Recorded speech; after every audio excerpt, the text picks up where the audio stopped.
Elmalı tartımız ile tarifler serimize başlıyoruz. İlk önce 10 adet elma kullanacağız. Şöyle benim küçük boy elmalarım vardı. Elmalarınız daha büyük boysa daha az da kullanabilirsiniz.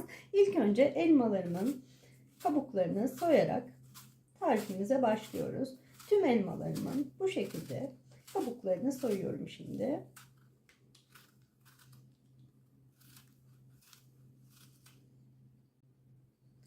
Kabuklarını soyduğum elmalarımı rendemde bir kabımın içerisine rendeliyorum.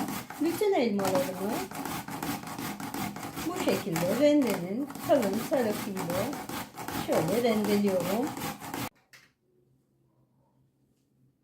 Rendelediğim elmalarımı bir tavama alıyorum. Şöyle hepsini.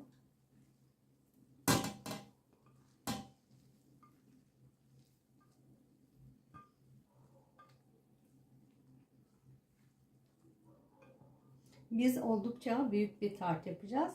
Oldukça da bereketli olacak. O yüzden bu elma gözünüze çok gelebilir ama çok olmayacak. Şöyle elmalarımı aldım. Üzerine 1 su bardağından 1 parmak eksik şeker döküyorum. Ve elmalarımı kavurmak için şimdi ocağa alıyorum. Elmalarım ile 1 su bardağından 1 parmak eksik şekerimizi kavuruyoruz.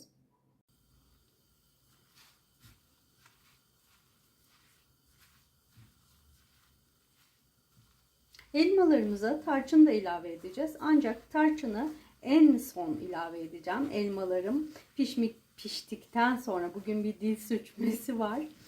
Elmalarım piştikten sonra tarçınımı ilave edeceğim. Bunun da sebebi, tarçın baştan ilave edilirse elmamıza acı bir tat verebilir. Elmamız piştikten sonra hem aromasını hem tadını koruması için tarçınımı en son ilave edeceğim. Şimdi elmalarımı şekerim ile güzelce renk değiştirene kadar kavuruyorum. Elmalarım ilk etapta suyunu salacak. Daha sonra da suyunu çekinceye kadar kavuruyoruz. Elmalarımız gördüğünüz üzere suyunu saldı. Şimdi elmalarımız suyunu çekene kadar kavurma işlemine devam edeceğim. Renk de değiştirmeye başladılar yavaş yavaş.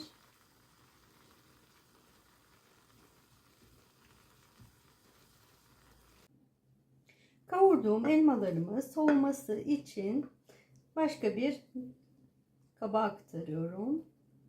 Şöyle.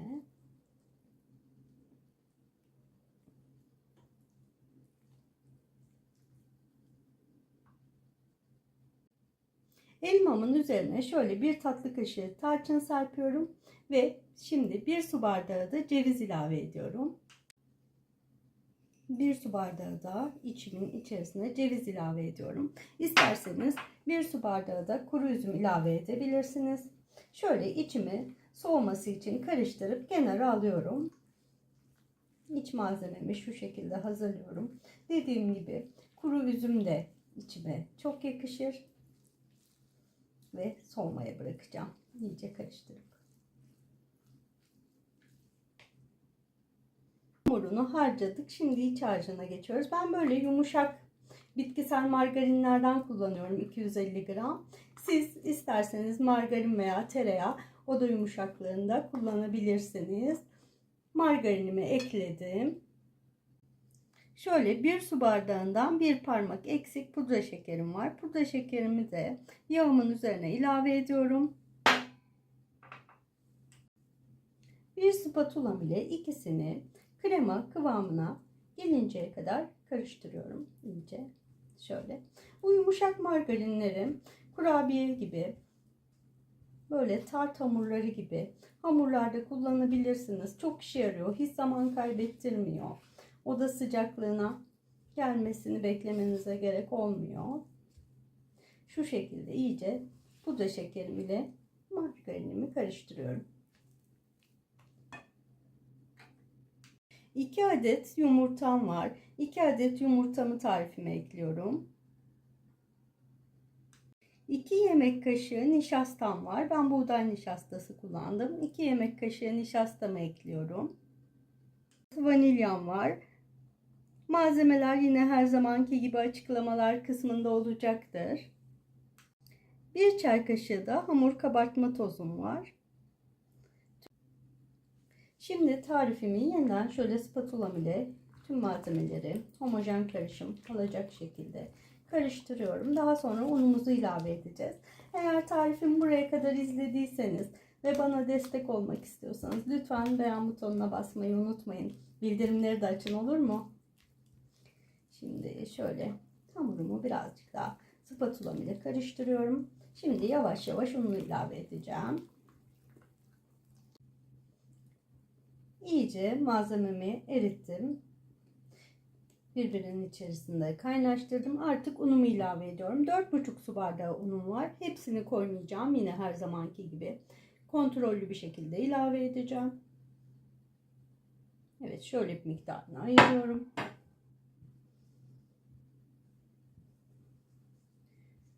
Unum ile malzemelerimi karıştırmaya devam ediyorum.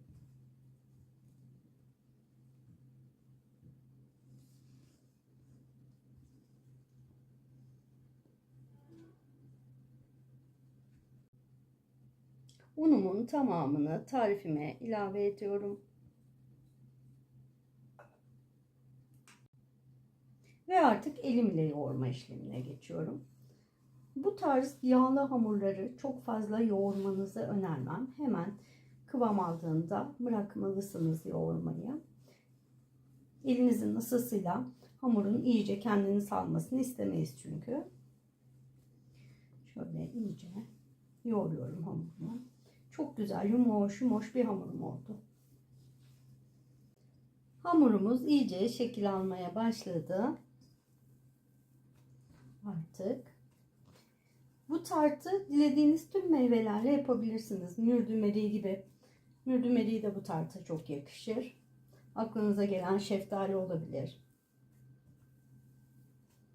Hamurumuz hemen hemen hazır attık.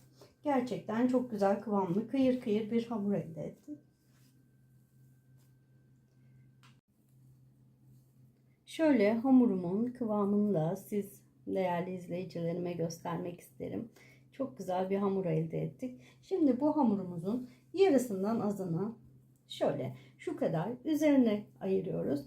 Üzeri için kullanacağız. Bunu ben bir streç filme sarıp derin dondurucuma koyacağım 15-20 dakika kadar ve biraz daha sertleşmesini sağlayacağım. Hamurumu bu şekilde streç film ile sardım ve şimdi derin dondurucuma kaldırıyorum. Tartımızı hazırlayacağım tepsimi tezgahıma aldım. 27 santime 40 santim bir borcam kullandım. Üzerine şöyle sıvı yağ gezdiriyorum. Bir fırçam ile, yumurta fırçam ile şu şekilde yediriyorum yağımı. Yani ister margarinle, ister tereyağıyla, ister sıvı yağıyla kabı yağlayabiliriz. Şu şekilde kabımı yağlıyorum.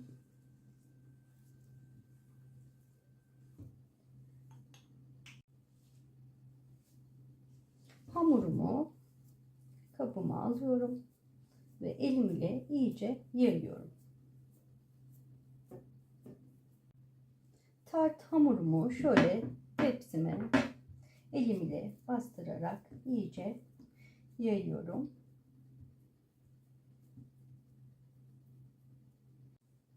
Hazırladığımız elmalı içi tartımızın üzerine yayıyoruz. Gerçekten çok bereketli, bol miktarda kalabalık misafirlerinizi ağırlayabileceğiniz çok lezzetli, pratik, güzel, evdeki malzemelerle yapabileceğiniz bir tart. Malzememi şöyle tartımın üzerine yayıyorum.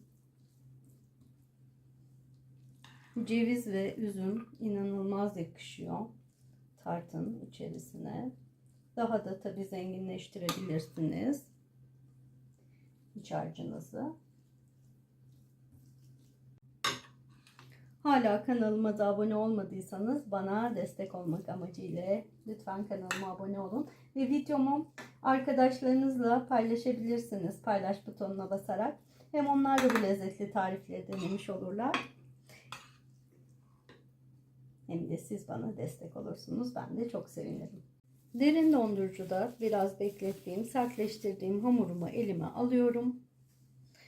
Şimdi bir rendem ile kalın tarafı ile şöyle tartımın üzerine hamurumu rendeliyorum. Çok hoş bir görüntüsü olacak hamurumun tartımın üzerinde.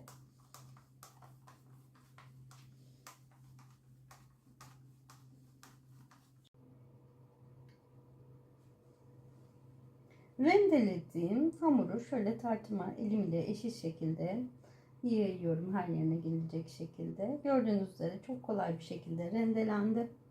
Üzerinde çok şık bir görüntü oluşturacak pişince. Hamurumu şöyle yaydım. Fırınımı bu arada 180 derece alt üst ayarda ısıttım.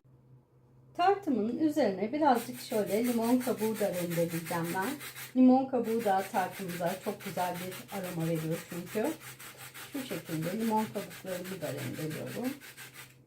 Ve biz artık 180 derece alt üst ayarda ısıttığımız fırında 30 dakika pişip geliyoruz. Gördüğünüz üzere koca bir tepsi elmalı tartımız fırından çıktı. 10-15 dakika soğumasını bekledim tartımın. Şimdi üzerine pudra şekeri serpiyoruz. Şöyle bir süzgecimin üzerine pudra şekerimi alıyorum ve şu şekilde tartımın üzerine serpiyorum. Her yerini bu şekilde kaplıyoruz tartımızın. Gördüğünüz üzere elmalı tartımız artık servise hazır.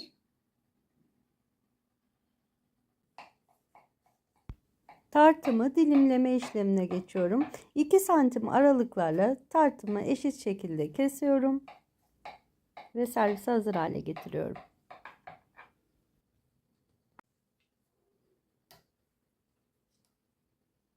Dilimlediğim tartımı şöyle sizlere de göstereyim.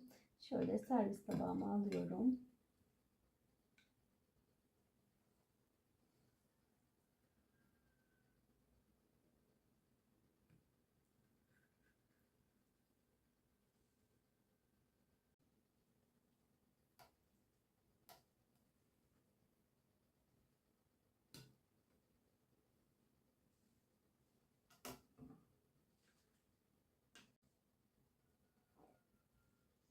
Tartımın şöyle iç dokusunu da sizlere göstermek için şöyle minik bir dilim alıyorum. Gerçekten nefis bir tarif. Yapan, deneyen herkese afiyet olsun. İkinci tarifimiz 3-2-1 poğaça. Burada ilk etapta 4,5 su bardağı unum var. Unumu şöyle yoğurma kabıma alıyorum. Yine her zamanki gibi hepsini almayacağım. Şöyle bir miktar ayırıyorum. Ve unumun ortasını spatula ile şu şekilde açıyorum. Şimdi sıra 3-2-1 malzemelerini koymaya geldi. 3 paket hamur kabartma tozu ilave ediyorum tarifime. 2 su bardağı yoğurdum var. İkinci malzemem bu. 2 bardak şöyle yoğurdumu ilave ediyorum. 1 bardak sıvı yağım var. Sıvı yağımı ilave ediyorum hamuruma. Ve şöyle 1 tatlı kaşığı kadar tuzum var. Tuzumu ilave ediyorum. Tüm malzemem bu kadar hamuruma koyacağım. Her zamanki gibi spatulam ile şöyle bir hamurumu ilk önce birazcık karıştırıyorum.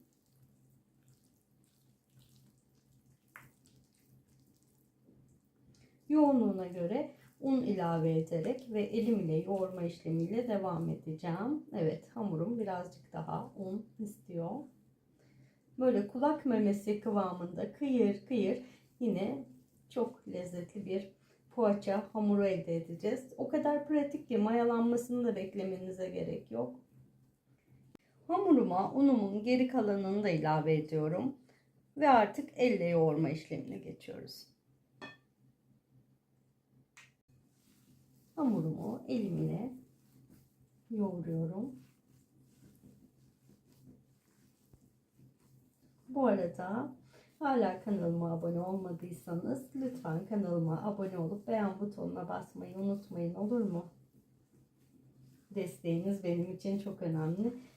Bir de güzel yorum, şöyle bir kalp atarsanız inanılmaz mutlu olurum. Hamurumuz da bu arada şöyle yavaş yavaş toparlanıyor.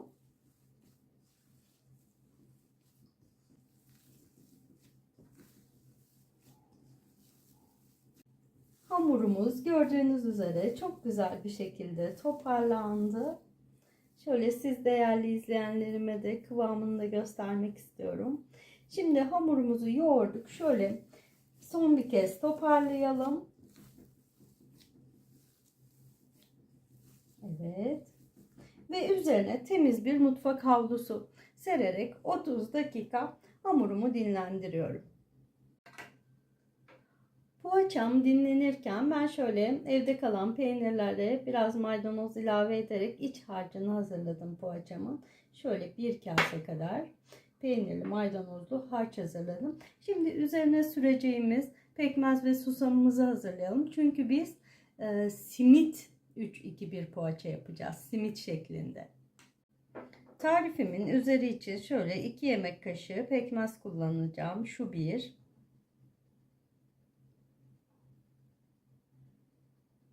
Ve şöyle 2.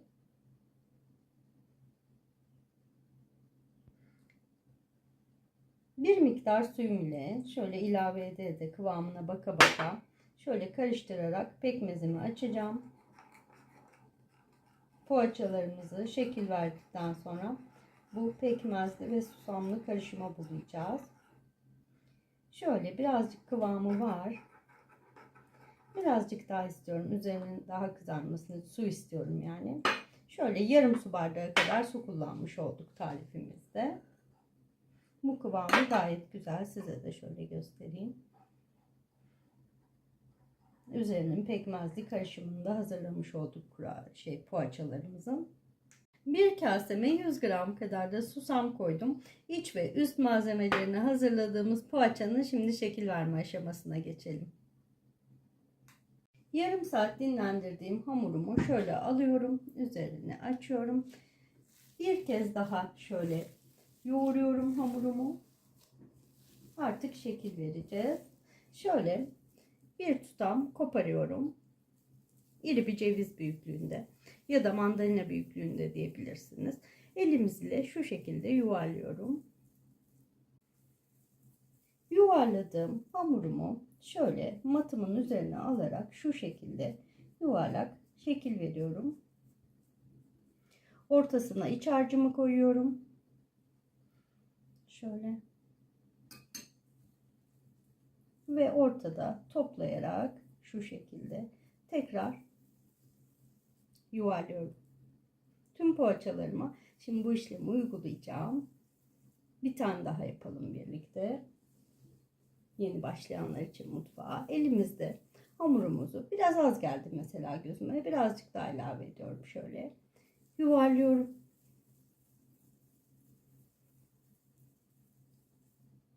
Matımın üzerine alıyorum veya mutfak tezgahıma. Elim ile poğaçamı açıyorum.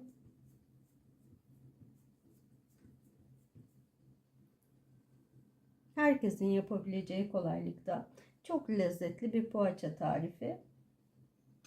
İç harcımı ortasına koyuyorum. Etrafından şu şekilde büzüyorum. Ve tekrar yuvarlıyorum. Şu şekilde. Şimdi bütün poğaçalarıma bu işlemi uyguluyorum. Yaptığımız hamurdan tam 20 tane şu şekilde poğaça çıktı. Bu yuvarlak olanları peynirli, bunları da kızımın istediği patatesli harçla yaptım. 16 peynirli, 4 tane patatesli poğaçam çıktı. Toplamda 20 adet poğaça elde etmiş olduk bu hamurumuzdan. Fırınımızı ısıtmaya başladık. 180 derece alt üst ayarda. Şimdi artık poğaçalarımızın üzerine geçiyoruz. Poğaçalarımı önce pekmeze şu şekilde batırıyorum. Daha sonra şöyle susama batırıp tepsiye diziyorum. Şöyle pekmeze batırıyorum. Susama batırıyorum ve tepsime diziyorum.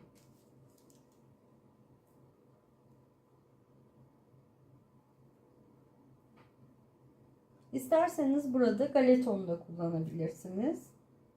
Susam evde yoksa veya galeton da bu tarifimize ayrı bir lezzet katacaktır. Bütün poğaçalarıma bu işlemi uyguluyorum şimdi. Biz simit 3-2-1 poğaça yapıyoruz. Dediğim gibi fırınımızı önceden ısıttık. 180 derece alt üst ayarda. Ve artık poğaçalarımız yavaş yavaş fırına gitmeye hazır. Çok lezzetli, çok pratik bir poğaça ve bu poğaçanın bir özelliği de çok uzun süre bayatlamaması. Şöyle diziyorum poğaçalarımı. Biz şimdi 180 derece fırında 30 dakika kadar pişip geliyoruz.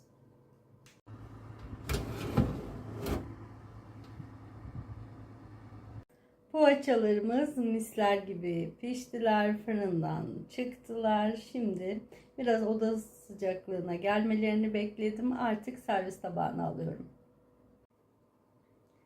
Simit poğaçalarımı şöyle birer birer servis tabağına alıyorum. Gerçekten nefis oldular. Mutfağım mis gibi koktu. Şöyle akan peynirini de çok severim poğaçanın.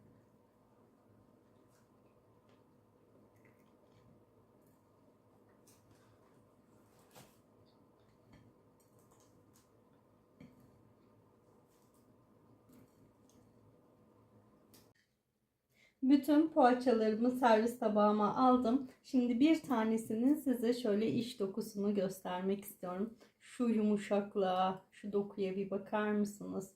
Kıyır kıyır, içi bu şekilde ve bayatlamıyor. Bugünün son tarifi kakaolu irmik tatlısı. 1 litre sütümüze ihtiyacımız var. 1 litre sütümü şöyle tencereme boşaltıyorum. Daha sonra 1 su bardağı şekerim var. Şekerimi ilave ediyorum. 1 su bardağı irmik. 3 yemek kaşığı kakaom var. Kakaomu ilave ediyorum. Ve vanilyam var. 1 paket. Tüm malzemem bu. Şimdi bir karıştırıcım ile şöyle homojen bir kıvam alana kadar malzememi karıştırıyorum.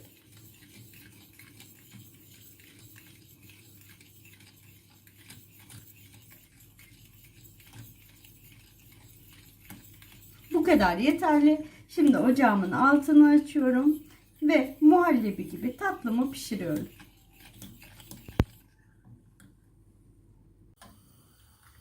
Karıştıra karıştıra yavaş yavaş orta ateşte tatlımızı pişiriyoruz.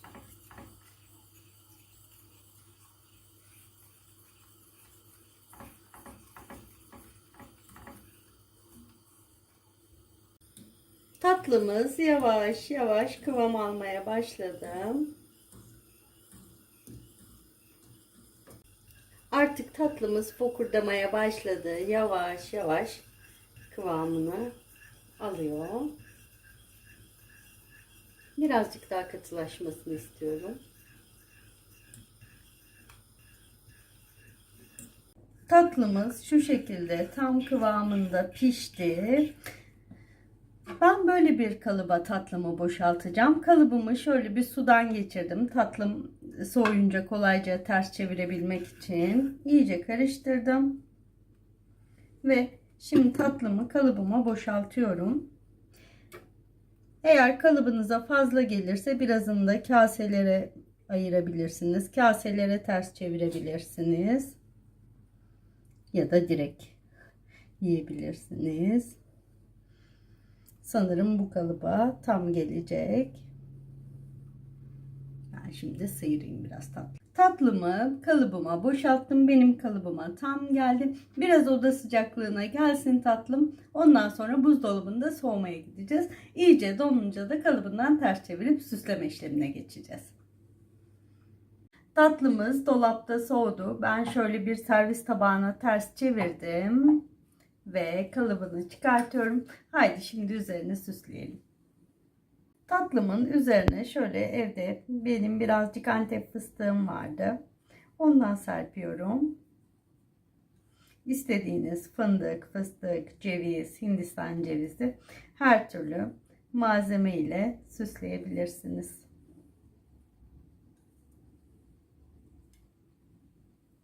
Tatlımız servise hazır. Yapan, deneyen herkese afiyet olsun. Sevgiyle kalın. Hoşça kalın.